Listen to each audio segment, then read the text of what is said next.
자, 그 다음에 체납관리비. 누가 추가 부담을 해야 되는가? 자, 구로구에 신도림동에 상가를 9,707억짜리를 13% 잡았는데 3년 이내 공용관리비가 얼마냐 하면 제가 그때 수강생 보니까 2억 6,900. 많죠? 한 달에 430만 관리비가. 관리비가 430인데 안 내고 한 3년치가 밀리겠대요.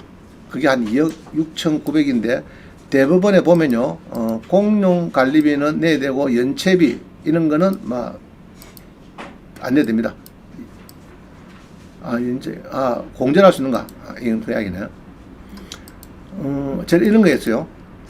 선순위가 아까 전에 어디고 진주에 보니까 4억이 아까 선수 있었죠. 커피 때문에. 그거 보니까 월세가 한 달에 1,000만원인데 2년치 밀렸다고 하면 2억 4천 안 냈죠. 관리비가 한 달에 1,000만원인데 2년치 안 냈다고 하면 2억 4천 안 냈죠. 그러면 4억 보증금액 깔 수 있느냐? 공제할 수 있다 이 말이에요. 네. 그 다음에 관리비는 요거처럼 1, 2, 3년 안에 있는 거 이렇게 여러분들이 내면 되겠습니다. 1, 2, 3년에. 그러면 4년, 5년 넘어가는 거 필요 없죠. 그 다음에 전용 관리비 무조건 필요 없고, 연체료 무조건 필요 없고, 전용 전기수도 다 필요 없고, 순수하게 뭡니까? 3년 이내 공용 관리비만 내면 된다. 좀 어렵나? 3년 이내 요거는 합치면 되겠다. 3년 이내 거 요것만 공용 관리비만 요것만 본금만 부담. 그죠? 부담한다. 3년 이내 공용 관리비만 부담한다. 이러면 되겠네. 그죠? 답은 정답입니다. 자, 넘어갑니다. 건물 매각제에 대한 토지만의 경매인데 건물이 존재할 때 법직권이 성립합니까? 철거합니까? 자, 요거는 다음에 여러분들이 이제 보통 한번 법직권인데 또 한 3시간 공부를 하면 되니까 주로는 이래요. 21에 8077 기본 빼대는 자, 법정상권 문제는 이래요. 보통 이거 써놨습니다. 법정상권 토지만 팔겠다. 그러면 이제 이게 건물주하고 싸매야 되겠죠. 나가라 말아라 철거해라 뭐 부사라 해야 되겠죠. 자, 그럴 때 이제 문제입니다. 건물은 매각제됐다. 자, 문제는 이 건물이 조금 평수가 있으면요. 뭐고 이게 새마을회관이 있네. 새마을회관이 44평이 제외다. 뭐 나머지는 별 문제가 없고 이게 이제 문제네. 새마을회관. 그죠? 그럼 대출 해줄까 안 해줄까 이거? 잘 안 주려고 합니다. 그래서 보통은 땅을 하나 봤는데 건물이 하나 뭐 뚝 서가지고 빠졌다 그러면은 대출해 줄 거면 은행에서 노. 알겠죠? 그러면 그게 골치 아프죠? 그럼 이제 돈이 100% 생기면 잘 안 팔립니다. 안 팔리고, 그럼 새마을, 요 새마을회관은 무시 되느냐? 자, 이런 겁니다. 이 무슨 경매죠, 이게? 무슨 경매고? 이 강제경매, 이런 거네. 강제경매, 공유권한 경매네. 자, 하여튼, 경매가 됐을 때, 소유자가 요게 정렬을 받았고, A 소유자, 건물의 소유자, 토지의 소유자, 무엇이 똑같다. 이러면은 땅을 낙찰받으면은 법직권이 성립해요. 자, 쉽게 말하는 거예요.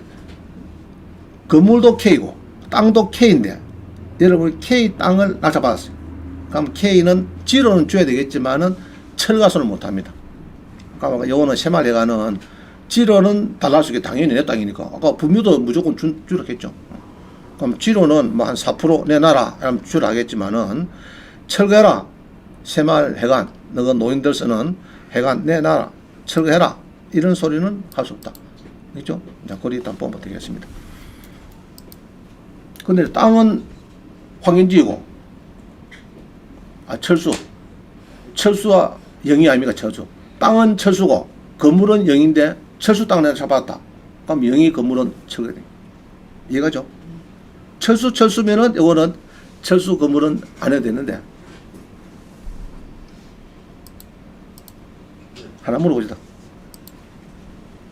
땅은 남동생인데 누나가 투썸 프레스 저 기산동에 크게 하고 있어요. 남동생 땅에 건물을 지어가지고 그러다 남동생이 미국에 이민 가면서 내한테 팔았어. 내가 샀어요.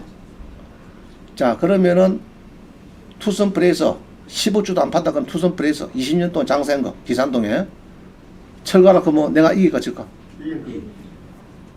철거했을 때 누나가 무슨 소리고 해야 됩니까? 아이고 좀 땅 파이소 해야 됩니까? 잘 아시네. 그래 보면 됩니다.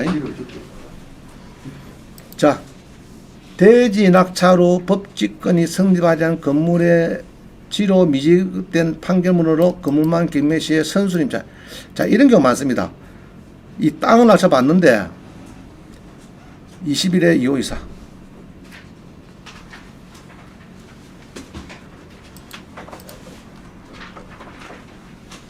그냥 설명하고 넘어갑시다. 시간도 안 되겠다.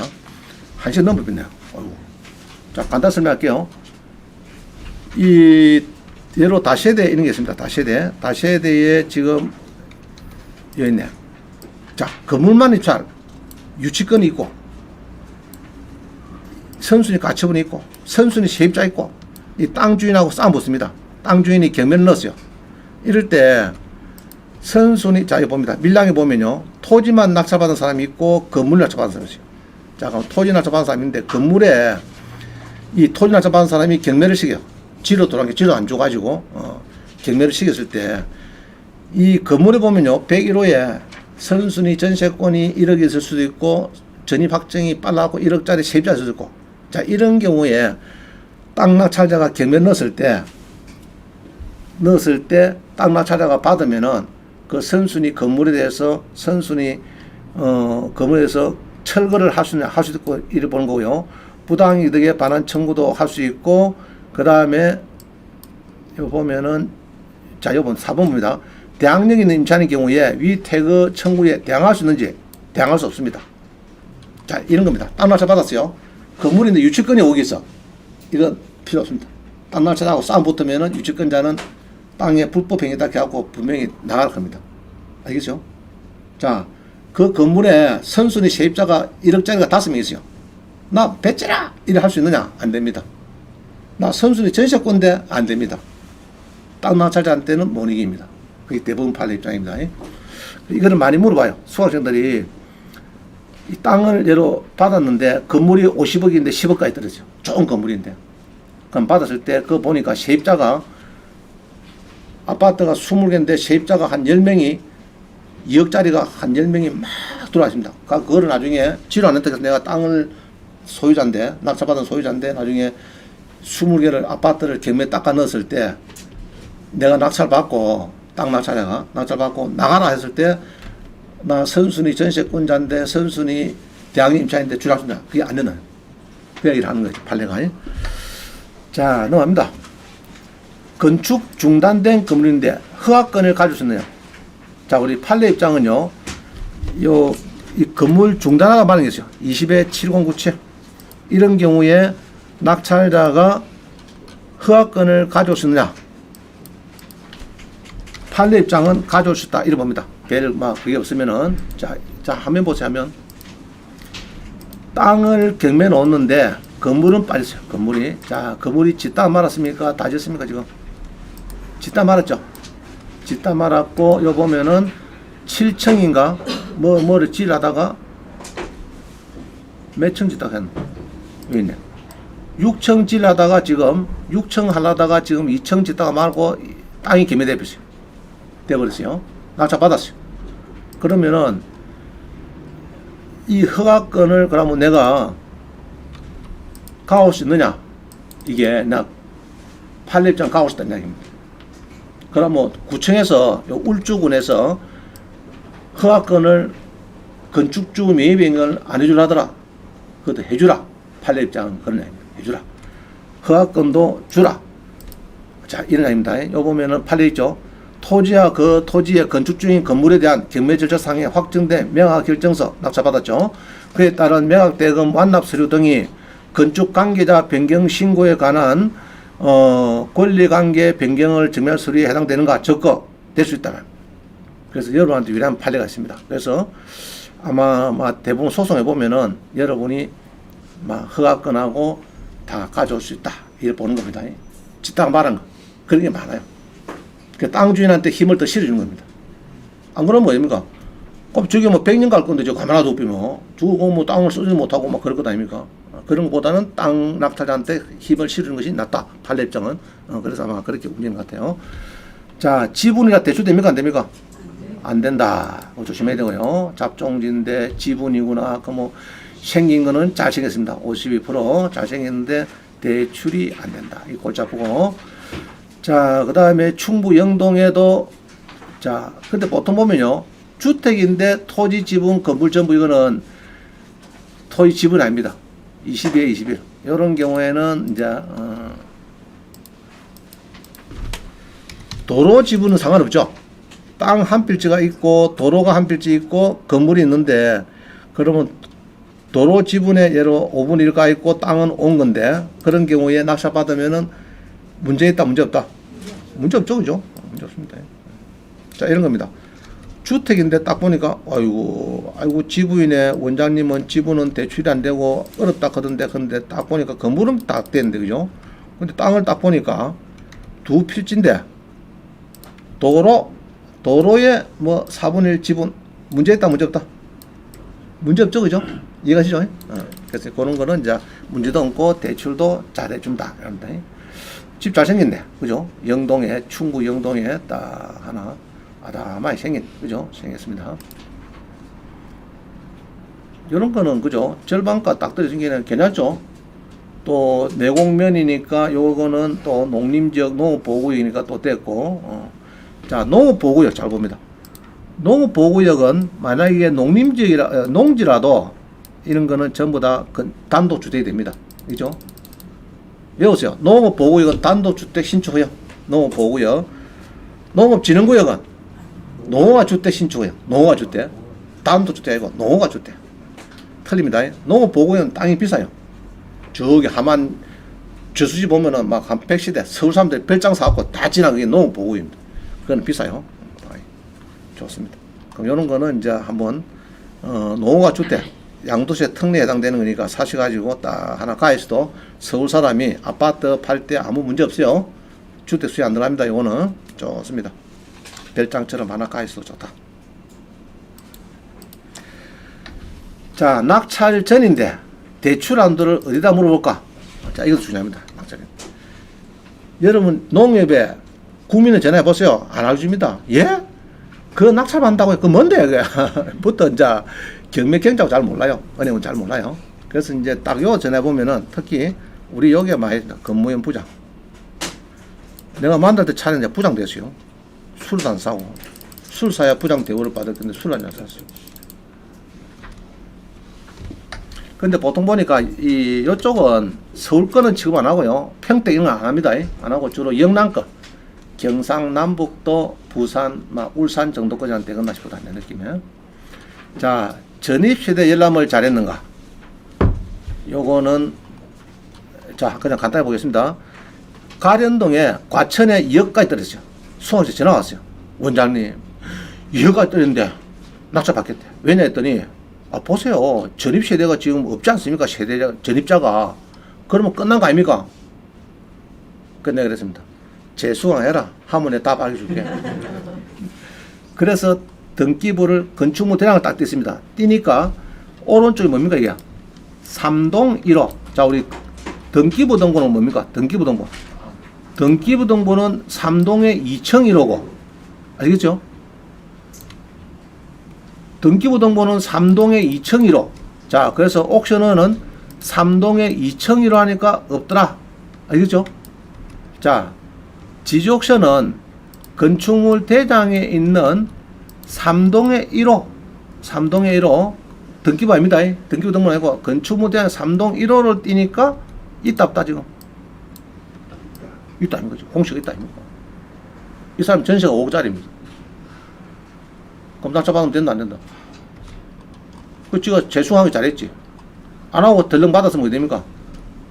대출도 안 되고 딱 2천만 띄인 거죠, 그죠? 대출도 안 되고 선순위가 딱 전입자였으니까 자기는 요것만 본 거예요. 원장님 3동 2층 1호 아닙니까? 그래 동사무소 가서 뛰니까 3동 2층 1호 하니까 없더라. 야 이놈아 이게 아니고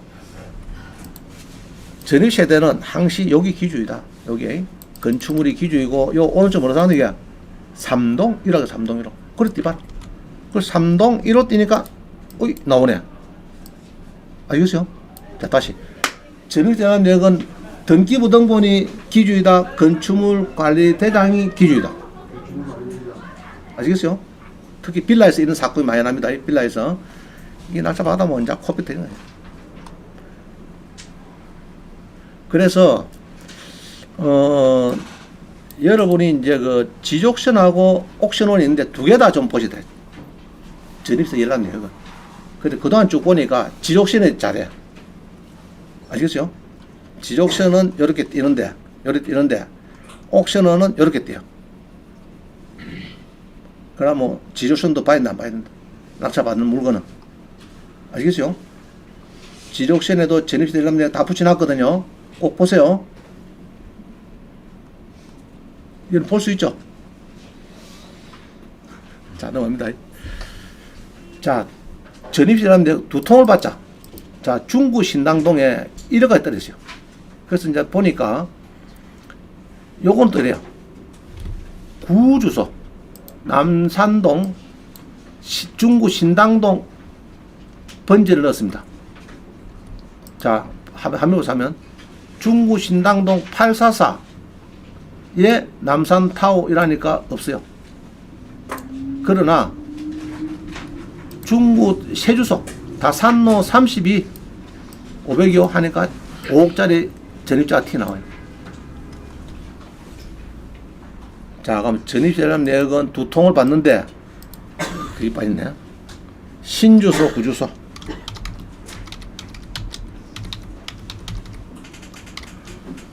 다 받아야 된다. 알겠죠? 그냥 구주소 받으니까 없던데 신주소를 받으니까 있더라. 중구 다산로 32 하니까 전입자가 5억짜리가 있고 중구 신당동 844로 뛰니까 없고 그래서 동사무소 물어봤습니다. 물어보니까 할 수 없대. 아직까지는 이 뭐 그래서 나는 500 같은 500이 온대 구주소든 신주소든 좀 띄주면 좋겠는데 동사무소는 또 구주소이면 구주소 전산나고 딱 띄고 신주소는 신주소 딱 띄고 외국인이 있어도 없다 크고 아무도 없다 크고 실제 외국인 살고 있는데 알겠죠? 5억짜리 외국인 것도 뭐 아예 없습니다. 또 신주소 구주소 다 없어요.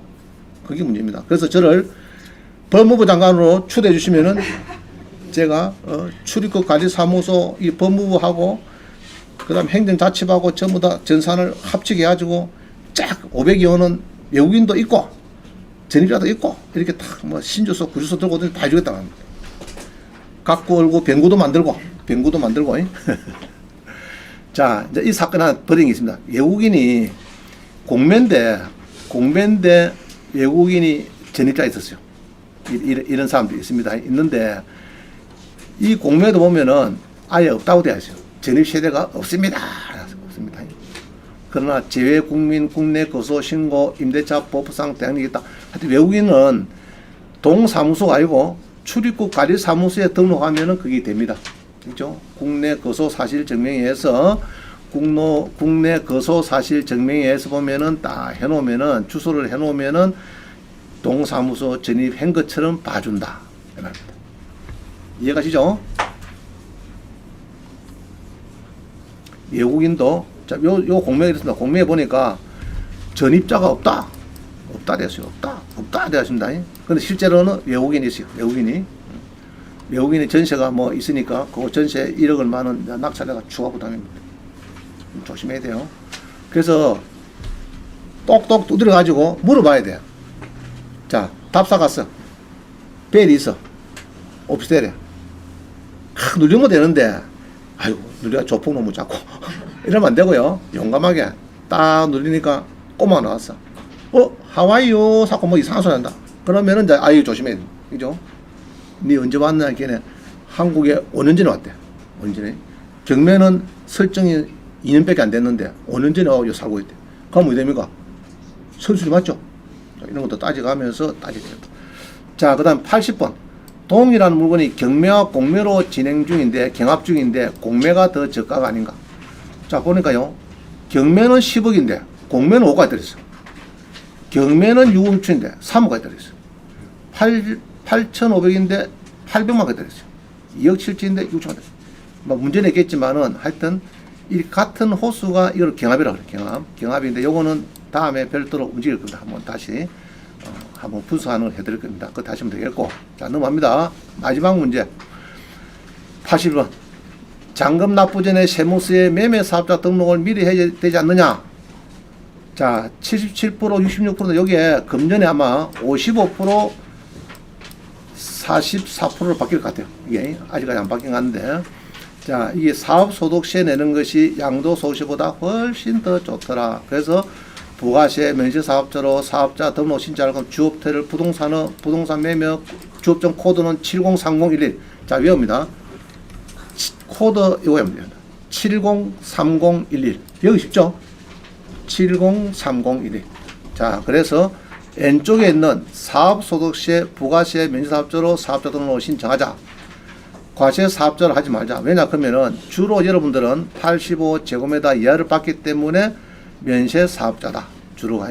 그래서 그거를 일단 하고 다음에 고수가 되거든. 그때 과세 사업자에도 넣지는 않다. 이 말입니다. 그래서 주택은 자 아파트는 85제곱미터 초과가 좋습니까? 이하가 좋습니까? 이하가 좋습니다. 자, 부가세 문제는 오기 때문에 좀 그래요. 자, 오피스텔은 개인 매매 사업자로 매도하면 건물에 대한 부가세 납부를 해야 된다. 자, 이렇게 해서 지금 보면은 이런 세율을 6%보다. 자, 매매 사업자가 1,000만 남았다. 세금 몇 프로인가 지금? 요거 딱 따지면 60만. 알겠죠? 그러면 양도소득세는 3개월 만에 1,000만. 내가 도시보전공사 낙찰 받아서 2달 만에 1,000만 벌었어요. 양도소득세는 몇 프로입니까? 현재 77%. 사업자 등록 요거 매매 사업자는 6%니까 60만 원. 주민세 붙이면 66만 원. 아시겠죠? 그러면 770 낼 겁니까? 66만 원 낼 겁니까? 66만. 그러려고 하면 어떻게 됩니까? 잔금 넣기 전에 매매 사업자 등록해야 된다. 자, 그런데 그때 하는 방법은 세무서에 방문해서 내는 방법이 있을 거고, 그때 요 사업자 등록 신청서의 업태가 뭐냐 그러면 요거 부동산업, 부동산 매매업 코드는 7030 요걸 잘 넣었어요. 7030 이렇게 중요합니다. 자, 이렇게 넣고 국세청 홈택스 가서 하실 때는 사업자 할 때는 업종 선택에 70301을 넣고요. 그 다음에 사업장 정보의 면세 이렇습니다. 일반 하지 마시고, 그만 있죠? 일반 관여하지 마시고 면세에다가 점을 찍어 하라고. 자, 됐죠? 코드 번호 몇 번요? 70301에 사업장은 유형은 면세 점 찍고. 오케이, 됐죠?